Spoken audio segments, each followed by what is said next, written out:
Hey guys, welcome back for another video. Today we're going to be talking about kind of an interesting point that I found brought up in this old Bakutin Shoot fan magazine. So this is a pretty old Plastic Gen era, but basically the premise is, should Rei have been able to join the Bladebreakers? Because he is not Japanese, as far as we know.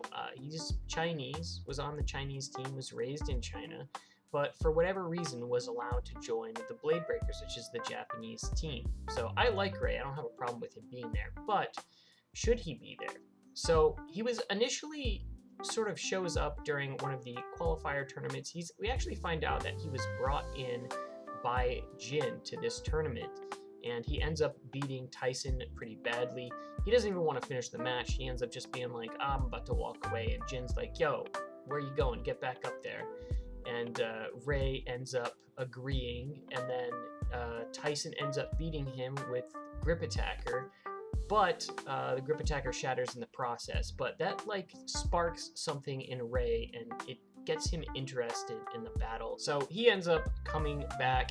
Tyson ends up beating Rei, and Rei sort of becomes an additional rival to Tyson.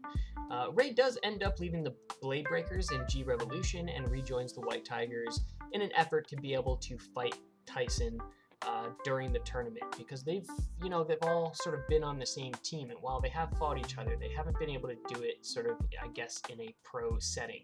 So, but the question still remains, should Rei actually have been able to join the Bladebreakers? So, I mean, obviously, Jin, I guess, was trying to orchestrate all of the Guardians of the Sacred Spirits to come together, and they all end up on the same team. But what's the rules? Can anybody join any team? How's that work? I can understand Max being able to join because he's half Japanese, and then if he wanted to join the American team, he's also half American, so that makes sense. But what about Rei? What's the story behind that? Like, what are the rules? Does it matter? Probably not. But I did think it was pretty interesting. Another thing that they pointed out is that in the manga, all of the characters can sort of communicate without too many issues. In the anime, we do see Max occasionally sort of dump out an English word in the Japanese dub and just say some random English word, which is pretty funny.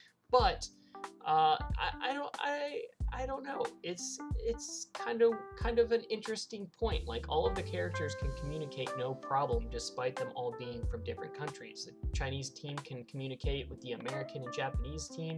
The American team can communicate with the Japanese team and Chinese team. Like, how does that work? Are they all just like bilingual? Like, are they just like super smart? Like, how does that work?